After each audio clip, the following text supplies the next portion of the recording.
கியோஜிரோ, அம்மா சொல்லுங்க. நீ ஏன் அதிக பலசாலியா பிறந்தன்னு உனக்கு தெரியுமா? எனக்கு தெரியாது. பலவீனமானவங்கள நீ காப்பாத்தணுன்றதுக்காக, உன் சுயநலத்துக்காக யாரையும் காயப்படுத்த கூடாது. மத்தவங்களுக்கு உதவணும், அதுதான் அவங்களோட முக்கியமான கடமையா இருக்கணும். இந்த விஷயத்த இன்னைக்கும் நீ மறக்கவே கூடாது. மாட்டேன்.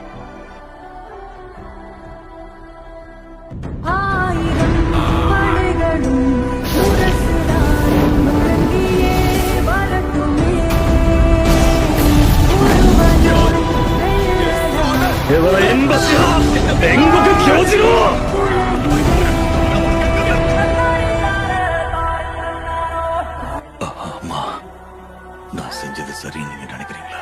என் கடமைகளை நான் சரியா செஞ்சனா, நீங்க சொன்ன மாதிரி செஞ்சனா?